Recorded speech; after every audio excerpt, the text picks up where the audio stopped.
sugar beet farmers in Norfolk are screwed. They're screwed by Liz Truss's Australian trade deal. Yet those down under are rubbing their hands together, since this trade deal is a little gold mine for them. Just not for the UK. They reckon 0.08% benefit in 15 years.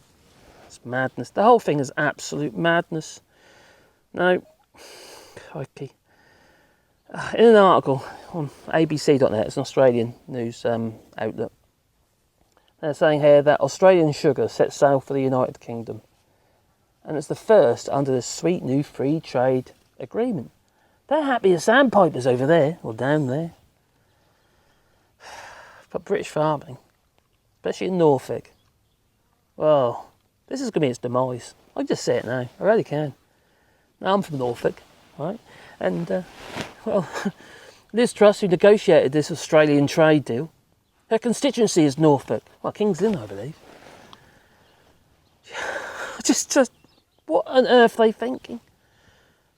I bet the farmers are feeling a little bit, how to put it, well, are the Tories sitting around a table and discussing between themselves how they can screw over the British farmers?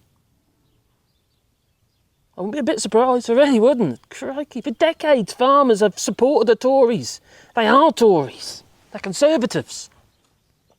It's nuts. Well, the first shipment of raw sugar exported to the United Kingdom under the new Australia-UK trade deal agreement is being loaded in Townsville today, and this was yesterday.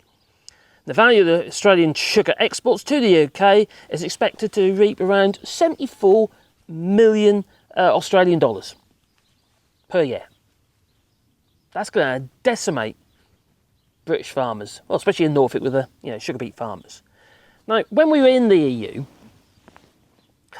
oh, remember it now. Oh, bliss! When we were in the EU, there was basically sanctions on imported sugar. Now, imported sugar is generally imported by Tate and Lyle, and Tate and Lyle are major donors of the Tory party. Yeah. Quite often they have their little chairs with Tate and Lyle printed on the back of them and stuff like that. Anyway, they're donors of the Tories. They pushed for Brexit. Tate and Lyle did, because they wanted to,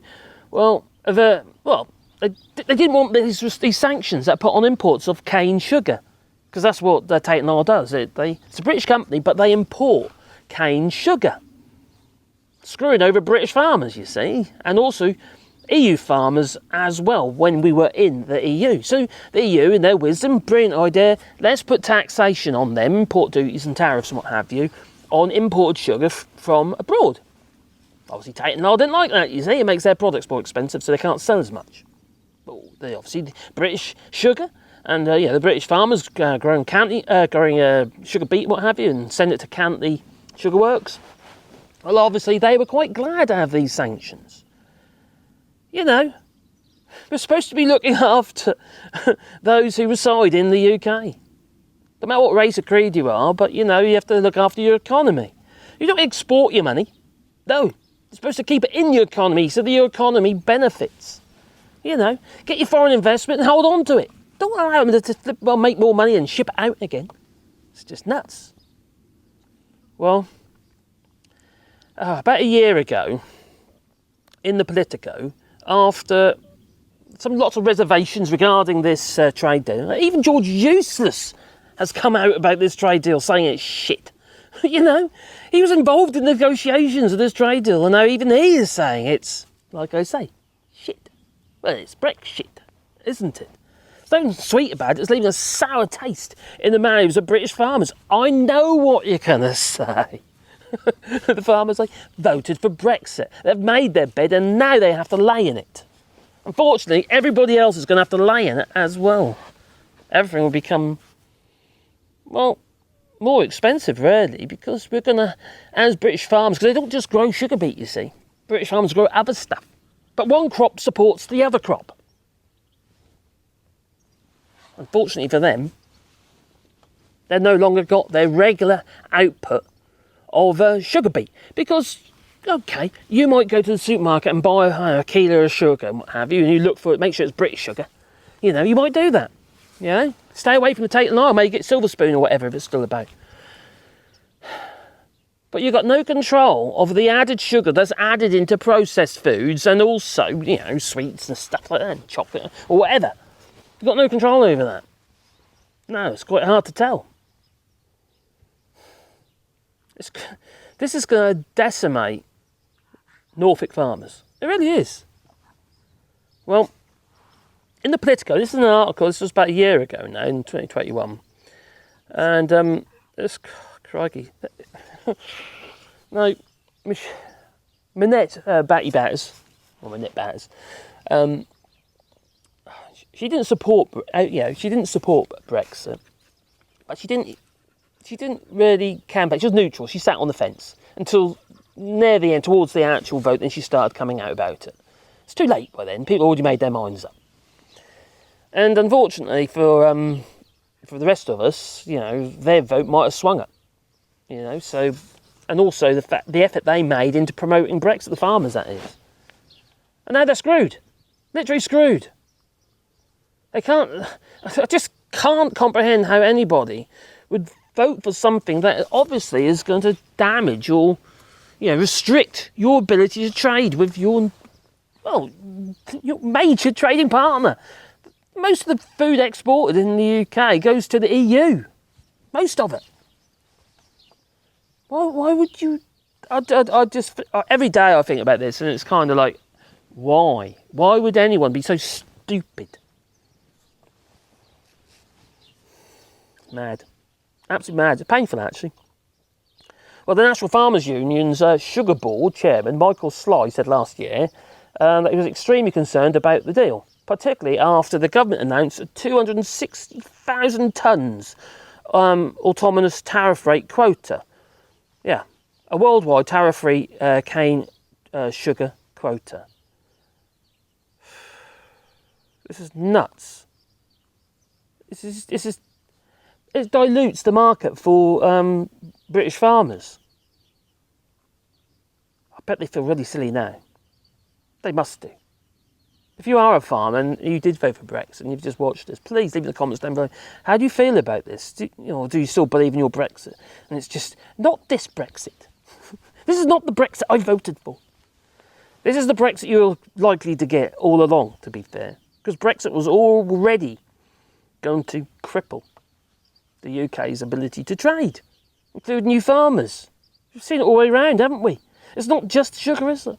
Pork, beef, even vegetables, anything that we export. It's nuts. And anything we import has become more expensive because of Brexit. And who pays in the end? It's the consumer. It's the individual. So if you're wondering why we've got excessive food inflation, this obviously isn't helping. No. Well,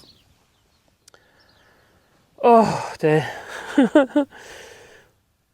No, originally they were going to, they were not, the hope was they were going to roll over the 80,000 tonne tariff-free quota for sugar. But they didn't.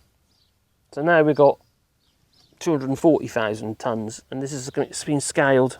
Well, that's been scaled up, but also the tariff on it has been scaled down. There'll be no tariffs on sugar imported, bringing down the cost of sugar, but the knock-on effect is it will increase the cost of everything else.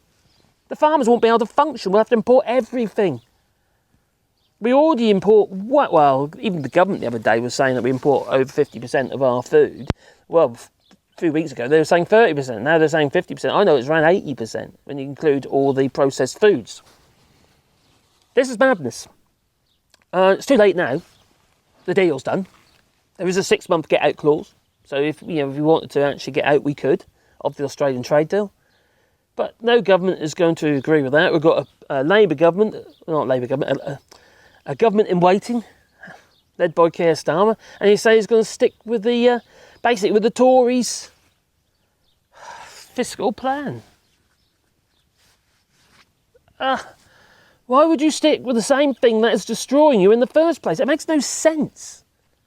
We need something a bit more radical than that. Because that's not radical at all. That's sticking with the status quo, and the status quo is crippling the United Kingdom. No wonder Scotland wants to leave. Just remind you that Scotland didn't vote for this. It's just crazy. Well, the farms have been sold down the river by Liz Truss.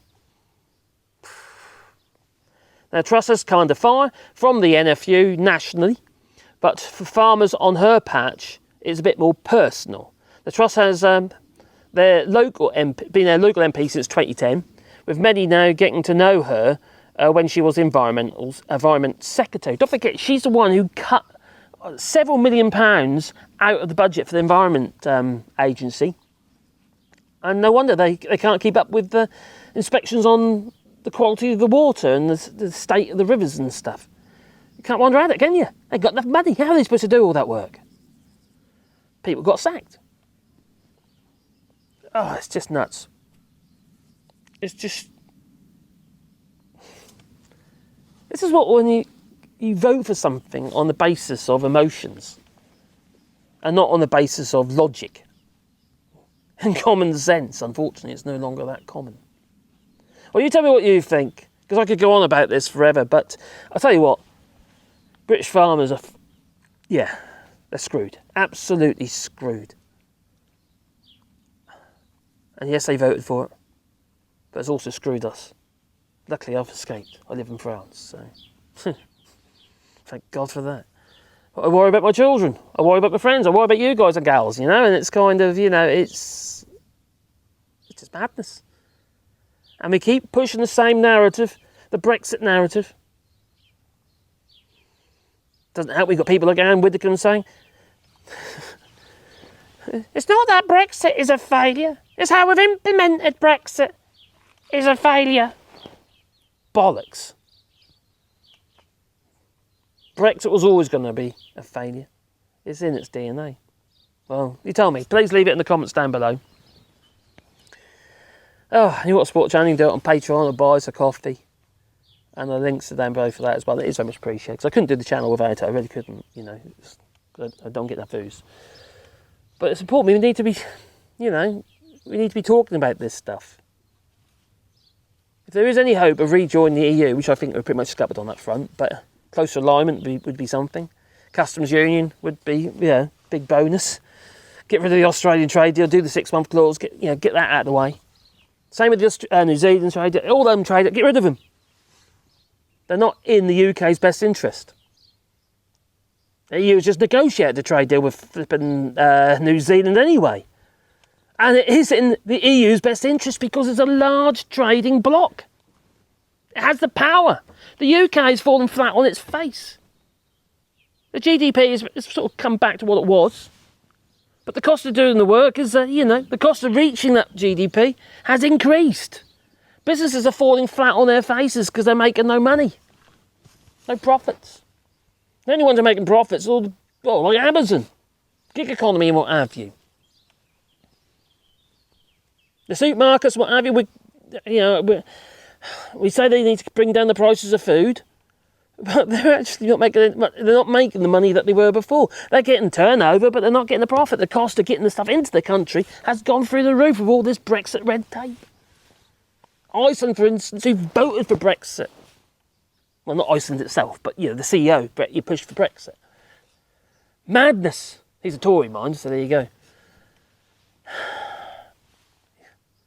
Well, they made no profit last year. None whatsoever. Well, crazy. Anyway, like I say, please boot the old like button and maybe a little bell icon next to subscribe, because then you'll get a warm fuzzy feeling in your pocket every time I upload another video. And, look after the environment, because it'll look after you. So plant some trees. And if you can't plant a tree, we're doing a rewilding here, and this field here is going to be covered in trees. We've already started over there and down into the valley, and if you want to be a part of that, you can basically buy a tree. And I'll plant a tree, or I'll get Mrs. Dig Hole, plant a tree. I do have a post hole boy actually, so I can use that. But anyway, we'll plant a tree on your behalf, but also we'll make a sign to go with the tree we name on. Yeah. It's a woodworker, you see, so I can do that. It's not a problem at all. So anyway, it's time for me to go, so we'll say ta-ta, This is actually quite painful, actually, to see it. The country which I was born in, yeah, literally, because obviously I was, yeah, because British, is it's going down the pan, literally, just literally going down the pan. Death by 1,000 cuts. And who do we blame? Boris Johnson, Nigel Farage, Jacob Rees-Mogg, Daniel Hammond. Oh crikey! Who else? Michael Gove, Alexander Boris Johnson, all them cronies. Well, and their cronies. Oh, I'll get worms at the minute. I've got to go anyway. Ta-ta.